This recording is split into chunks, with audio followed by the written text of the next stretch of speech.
I hope so you all are fine, doing good in your life. In this video, we're going to talk about Saadat Hasan Manto.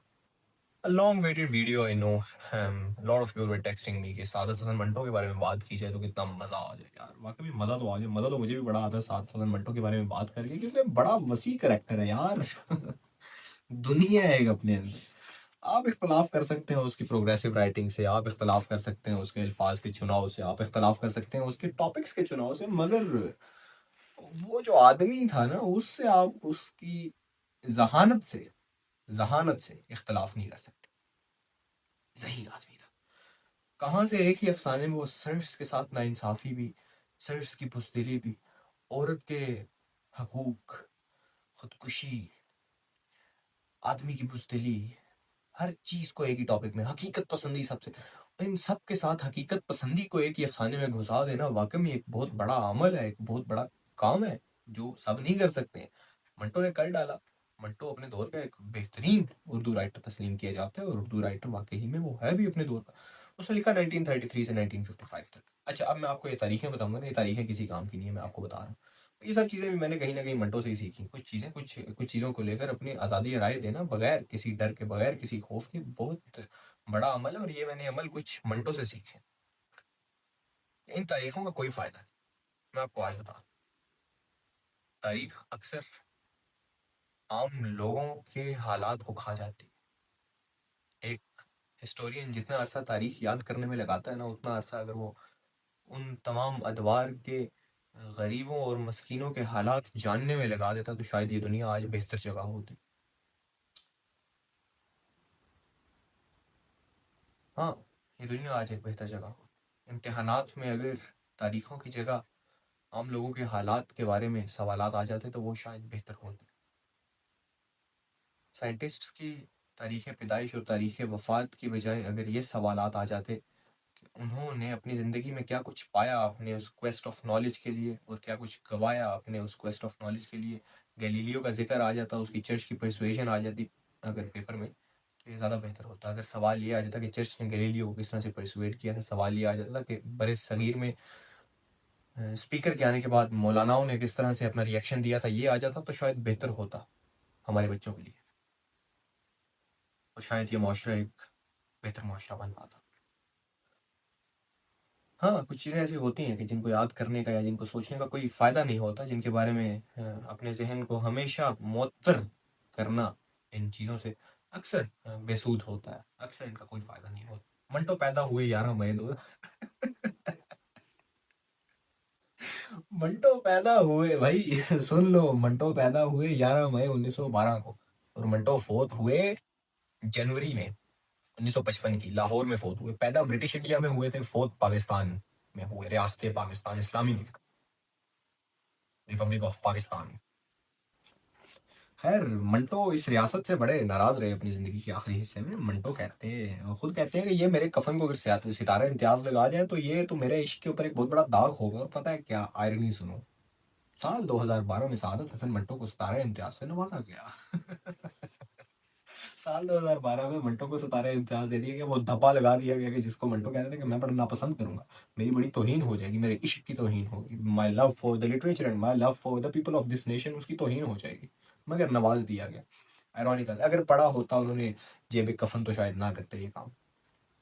अब ये वही रियासत थी जिसने सितारे इम्तियाज मंटो को दिया, ये वही रियासत थी। मंटो की जिंदगी में मंटो क्या लिखते हैं इस रियासत के बारे में खुद वो आप जान ले। शुक्र है मंटो ग्रीस के दौर में नहीं पैदा हुआ, नहीं तो हमने कहना था कि ये तो भाईजान वो द फिलोसफर ऑफ बैरल ने और एरिस्टोटल ने और प्लेटो ने इसकी रेफ्यूटेशन के लिए झूठ लिखा है।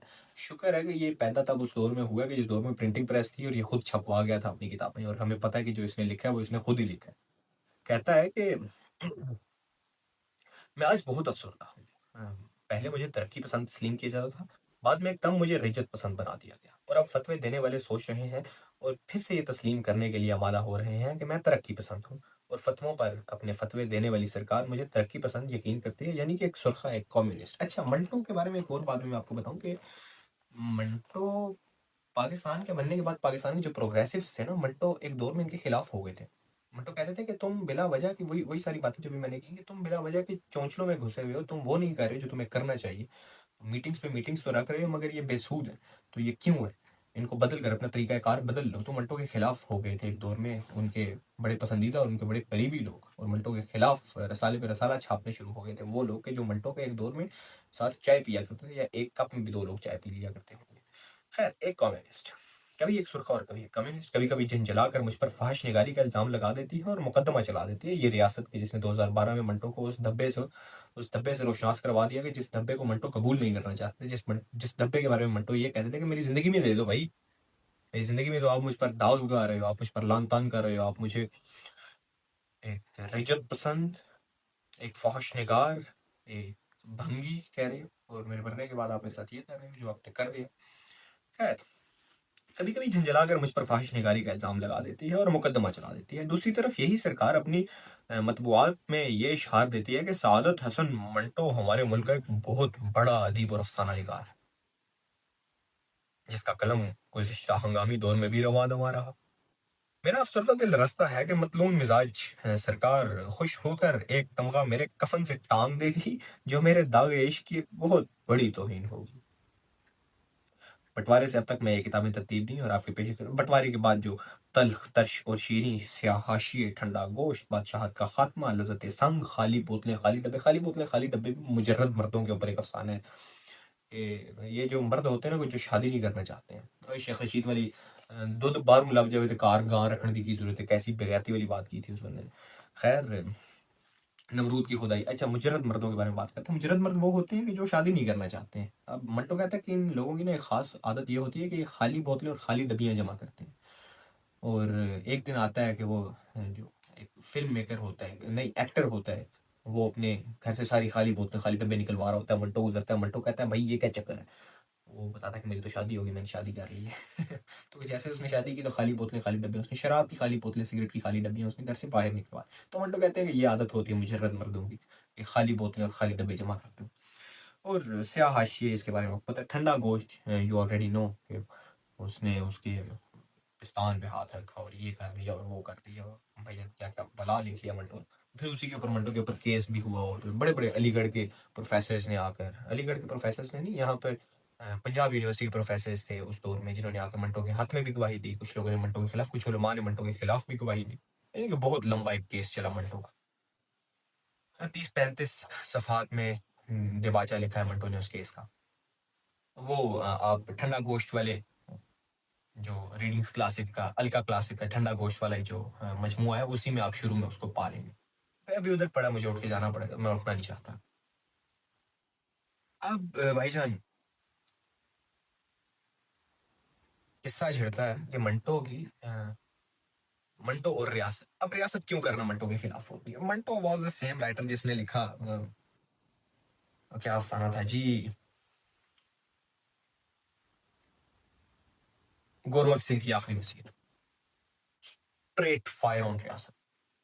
भाई तुमने कश्मीर में भाई लड़ा दिए आपस में, तुमने सीनियर और जूनियर आर्मी का लड़ा दिया आपस में। ब्रिटिश आर्मी के सीनियर और जूनियर्स थे, दो दोस्त थे फौज में, और तुमने वो लड़वा दिए और दोनों आपस में मर गए, और वो हंसता हंसता अपने सीनियर को सल्यूट करता हुआ मर रहा है। वही सीनियर के जो एक दौर में इसका दोस्त हुआ करता था, आज किसी और फौज में। तो बड़े बड़े बड़े यानी कि खुले फायर चल रहे हैं रियासत के ऊपर कभी कभी मंटो के ना। क्योंकि मंटो पाकिस्तान आने के बाद ज्यादा खुश नहीं रहे, कुछ जज्बात भी थी। मेरे पास है ही क्या, महज कुछ जज्बात की अफियों, महज कुछ रंग और खुशबू, महज जज्बात की अफीम, इस तरह का कुछ शेर था मेरा, मुझे अपने शायद खुद नहीं याद है। मैं वो नज़म लिखी गुज़िश्ता दिनों में, कहती हो चली जाऊं तो जाओ तुम। देखो याद ही नहीं है मुझे, मुझे अपने शायर याद नहीं रहते। Once upon a time in my life I used to be a rapper, और मुझे याद ही कोई नहीं आता वो सारे गाने, वो जो मैंने सब कुछ किया था, मुझे याद नहीं, काफी से पहलू रहे हैं जिंदगी के मेरी। तो खैर, coming back to the Manto. अच्छा, मंटो, अब मंटो का एक अफसाना, इसी इस मंटो के अफसाने, ये मजमूआ है मंटो के अफसानों का। इसमें गालिबन मंटो के कितने अफसाने दिए गए हैं। मेरा ख्याल है कि मैं अब मंटो के ऊपर जरा वीडियोस बनाना शुरू की हैं, तो एक दफा मैं मंटो के तमाम तर अफसानों को कवर करूं। 2 अफसाने एक वीडियो में, 3 अफसाने किसी वीडियो में, किसी वीडियो में छोटे छोटे 4 अफसानों के बारे में जिक्र कर दिया और उनका मॉरल ऑफ स्टोरी ले लिया, और फिर उनमें जो अहम अहम चीज़ों के बारे में जिक्र किया गया, वो ले ली, क्योंकि अक्सर मंटो बड़े कोई फजूल किस्म का राइटर अक्सर मालूम होता है। मैं इस बात से इनकारी नहीं हूँ कि मंटो अक्सर बड़ा एक फजूल किस्म का राइटर मालूम होता है, मगर इसका हर किसी मतलब नहीं है कि मंटो फजूल राइटर। आपका हर किसी मतलब नहीं है कि मंटो का जो लिटरेचर था वो किसी काम का नहीं था। इस बात का ये मतलब है कि आपको अभी समझ नहीं आ रही मंटो, आपको अभी पहली सीढ़ी से तीसरी सीढ़ी पर जाने की कोशिश में आप पांचवी सीढ़ी पर कदम रख के बैठ गए। आपको समझना पड़ेगा कि मंटो किस फलसफे के साथ आता है, मंटो किस फलसफे का जिक्र कर रहा है, और मंटो की जिंदगी की शुरुआत कहाँ से हो रही है, और वो जा किस तरह रही है, कौन कौन से मरहले तय कर रहा है। क्या वो भी पाकिस्तान में बैठ के लिख रहा है, या फिर वो बैठ के इंडिया में भी लिख रहा है, वो अमरोहा में लिख रहा है, या फिर वो लाहौर में लिख रहा है। आपको ये समझना पड़ेगा, फिर उसके बाद आपको मंटो के अफसानों की समझ आएगी। ये इसी तरह है कि मैं किसी नोवाइस के हाथ में मिथ ऑफ सिसिफस पकड़ा दूं, अब मिथ ऑफ सिसिफस मशहूर तो बड़ी है, समझ नहीं आती। अब ये इसी तरह है कि मैं किसी के हाथ में 10 पे जरथुस्त्रा पकड़ा दूं और कहूं पैसेज नंबर 3 समझो, जब तक हिस्ट्री नहीं पता मुझे तो जरथुस्त्रा और नीचे दोनों दिमाग खराब पागल लोग नजर आएंगे। मैं किसी को पैसेज नंबर 16 गालिबन पकड़ा दूं, जहां पर वो एक औरत मंटो को नित्या को बता रही है कि whenever you go to a woman don't forget your faith. अच्छा, ये भी बड़े मजे का जिक्र है, ये नित्या का जिक्र आ गया बीच में। नित्या अपने मुंह से नहीं, जराथुस्त्रा से नहीं कहलवाता ये बात। नित्या नित्या जराथुस्त्रा से ये बात नहीं कहलवाता कि don't forget your whip whenever you go to a woman. Nietzsche कहलवाता है एक औरत, एक बूढ़ी, एक बड़ी वाइज औरत के मुंह से ये बात। और खैर वो तो एक और टॉपिक है, उसको फिर हम कवर करेंगे। अब मैं आपके हाथ में वो पैसेज पकड़ा दूं कि मुझे समझाओ, आप नहीं समझा पाओगे ना, यू वुड ऑब्वियसली से कि ये क्या बकवासियात, ये कौन सा बकवास राइटर था जिसने ये बकवास लिखी है। मगर नहीं, बकवास राइटर नहीं है, ना बकवास लिखी गई है, ना आप बकवास है, ना आपका बोलना बकवास है, बल्कि आप समझ नहीं रहे अभी उसको। आप अभी उस, I don't want to use this word, but आप अभी उस लेवल ऑफ अंडरस्टैंडिंग पे नहीं आए कि आप अंडरस्टैंड करें, या फिर आप उस लेवल ऑफ कॉम्प्रिहेंशन पे नहीं आए कि आप भी उसको कॉम्प्रिहेंड करें कि ये किस आइडियोलॉजी के साथ निकली। क्योंकि उर्दू तो उर्दू है ना, आप उर्दू पढ़ सकते हो, आप उर्दू जान सकते हो, एक सेंटेंस को खत्म कर सकते हो और ये निकाल सकते हो कि इस सेंटेंस में क्या था। एक अफसाना पढ़ सकते हो, ये निकाल सकते हो इस अफसाने में था क्या। इसका अच्छा, मंटो के अक्सर अफसाने वो खत्म ही नहीं होते, फिर वो खत्म हो जाते हैं और पता ही नहीं लगता खत्म हो गए, अगला अफसाना शुरू हो गया, क्या पढ़ा।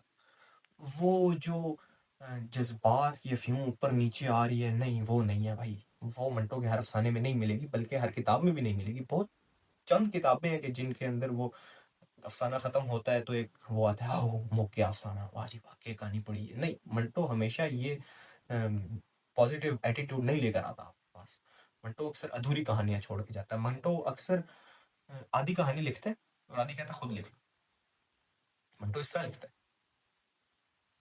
बड़ा निश्चित स्टाइल है मंटो। हाँ, काफकाएस्की स्टाइल नहीं है मंटो का, निश्चित स्टाइल है। काफकाएस्की स्टाइल है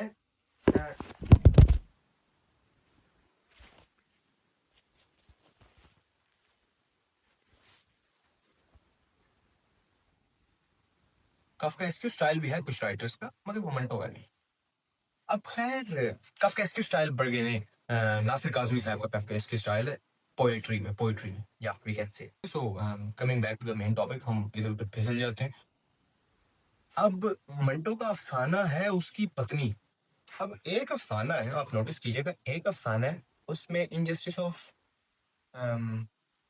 serfdom, life of a peasant, inequality, women rights, life of a poor man,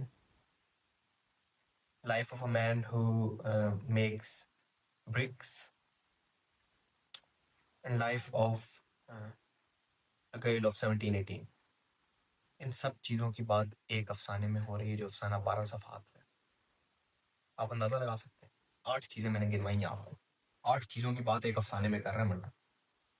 तो आप उन 8 चीज़ों की हिस्ट्री को जानेंगे, उन 8 चीज़ों की तह को पहुंचेंगे, तो आपको समझ लगेगी ना कि मंटो किस आइडियोलॉजी के साथ आ रहा है, किस आइडिया के साथ आ रहा है। Sometimes Manto is talking about a woman which is who is getting whip, but while writing this thing, Manto is talking about women rights. एक वो चीज के जिसका वो प्रॉफिट है, उसी के अगेंस्ट लिख रहा है नजर आने में, but in reality he is not writing against, but he is making the clear face of society. Manto ये नहीं कहता कि अच्छा करना है, बुरा करना है, ठीक कर दो इस चीज को, वो खराब हो रहा है, ये ठीक हो रहा है। मंटो कह रहा है मैं लिखूंगा, देखना देख लो।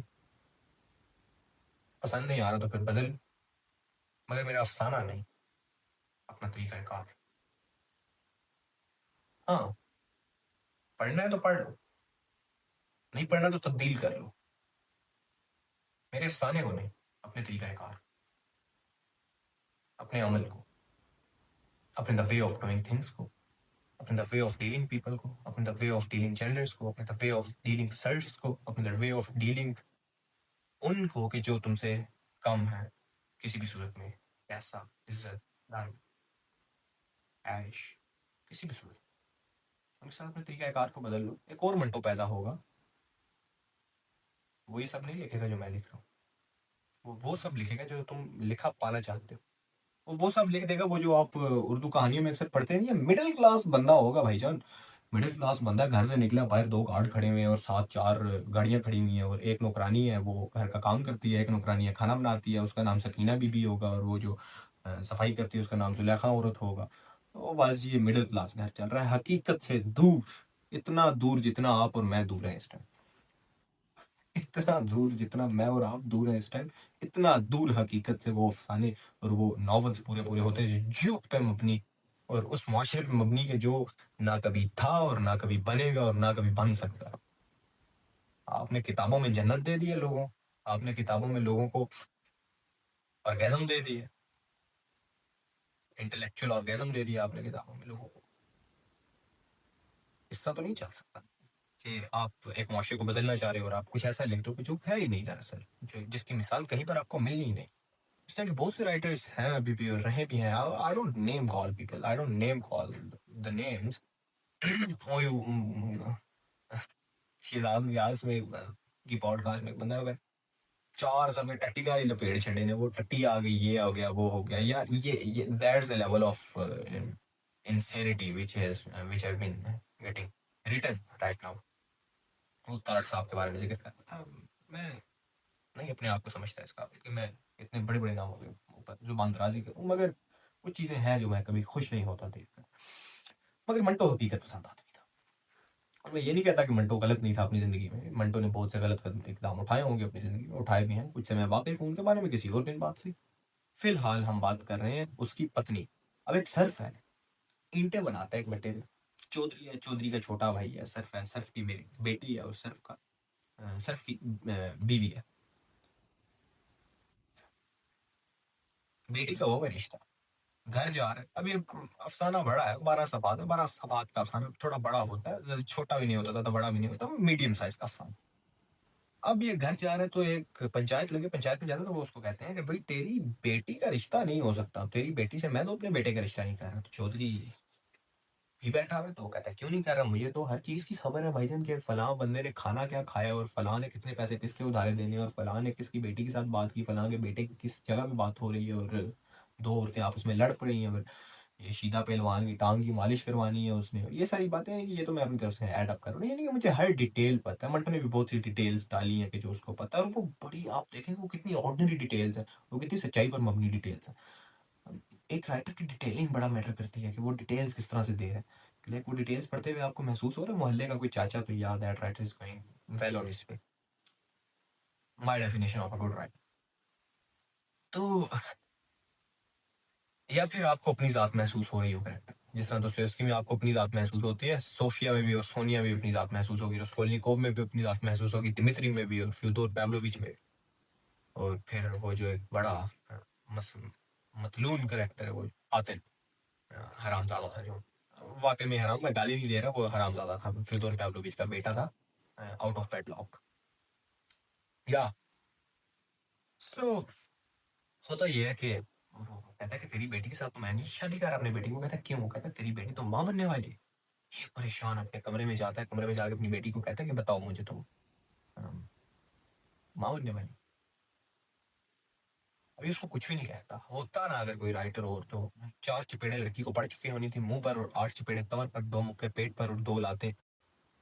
अब देखिए यहाँ पर हमने हुस्न सलूक की एक मिसाल देखी कि वो बेटी के जो भी हालात की चपेड़े खा बैठे हैं, उसको बाप की चपेड़े तो ना पड़े तो बेहतर है ना, उसके साथ खुश अखलाकी से पेश आया जाए। वो माँ बनने वाली है, even though that kid in her belly is not a kid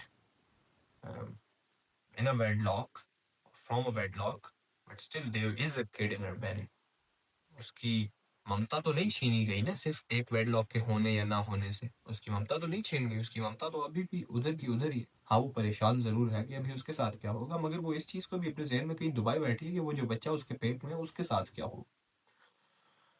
यहाँ पर मंटो इस तरफ भी आपकी सोच को लेकर जाते हैं।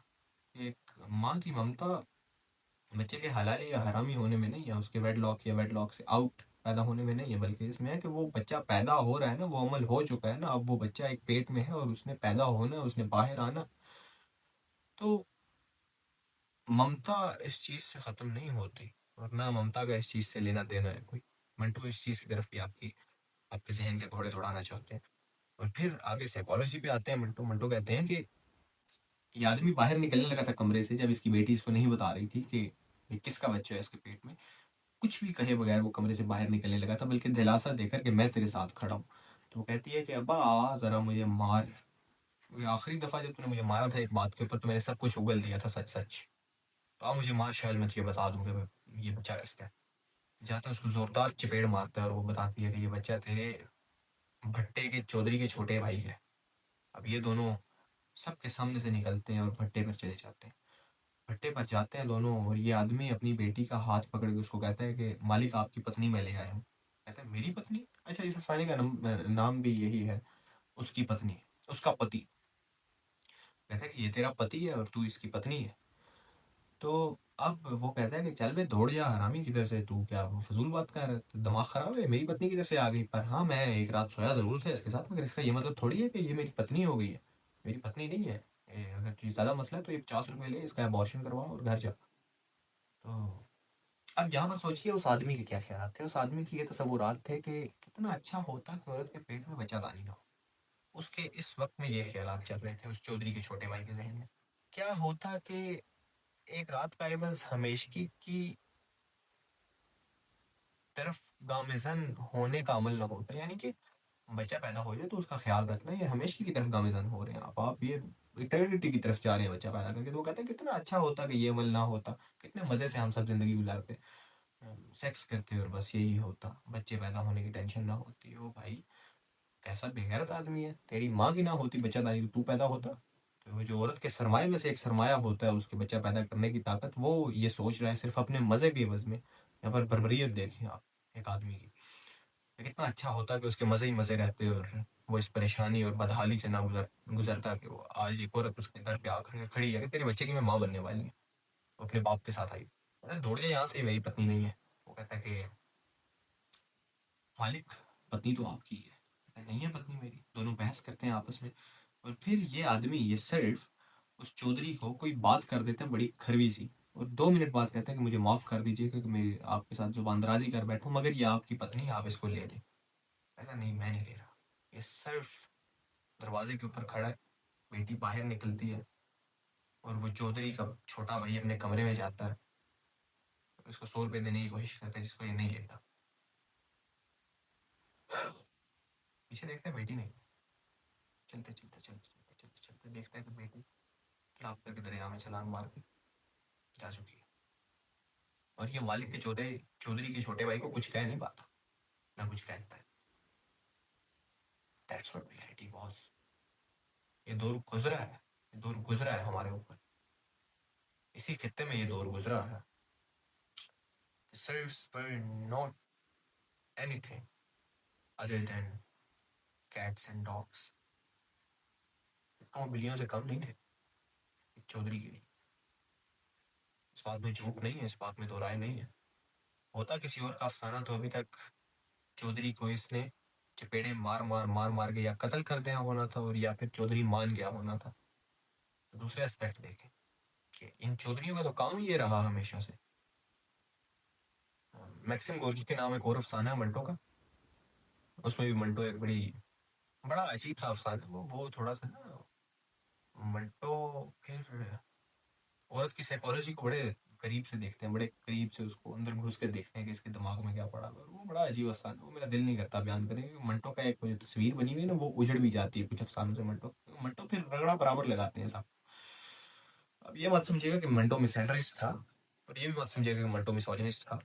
तो खैर, सिर्फ कुछ नहीं कह पाता चौधरी के छोटे भाई को। और चौधरी का छोटा भाई कभी नहीं कबूल करता। बेटी मर जाती है, अपने पेट में बच्चा लिए डूब जाती है, खत्म हो जाती है, फना हो जाती है, और ये हमेशा अपनी बेटी के पीछे पीछे पीछे पीछे चलता रहता है कि यार बेटी मिल जाए। तो बेटी नहीं मिलती, बेटी तो मर चुकी। तो मंटो इस कदर हकीकत पसंद है कि वो आपके रोंगटे खड़े करने के लिए तैयार है। मगर मंटो इस तरह का राइटर नहीं है कि वो आपकी जज्बात को उभारने के लिए और फटाफट गिराने के लिए जू बजू कुछ ना कुछ या कुछ गलत सलत लिखता रहेगा। वो लिखेगा बड़ा कंसाइज, वो लिखेगा बड़ा जज्बात से खाली है, अक्सर जज्बात से आरी। मगर फिर आप जब लिखने के बाद और पढ़ने के बाद सोचेंगे कि यार वो लिखा हुआ क्या था, फिर आपको समझ लगेगी कि वो किसी और तरफ आपकी सोच को लेकर जाना चाह रहा था। वो आपको जज्बात के अंदर से निकालना चाह रहा था और इख्तलाफात के अंदर लेकर जाना चाह रहा था, या फिर इख्तलाफात की तरफ नहीं तो सवालात की तरफ लेकर जाना चाह रहा था। तो मंटो एक बड़ा ज़रूरी राइटर मेरे ख्याल से कि उन कुछ चंद अफसाना निगारों में से एक अफसाना निगार है कि जो वाकई में ही डिजर्व करते हैं कि उनको पढ़ा जाए, उनके ऊपर बात की जाए, उनके बारे में शौक से बात की जाए और ज़ौक से बात कीजिए, और ज़ौक वाले पसंद कर सकते हैं मंटो को। खैर अपना ख्याल रखिएगा। That was a video on Saadat Hasan Manto. I think so थोड़ी लेंथी हो गई ये video, but yeah when I talk about Manto I talk lot. So, yeah, take care of yourself. I hope you enjoyed this video. Like, share, and subscribe. Yeah, thank you.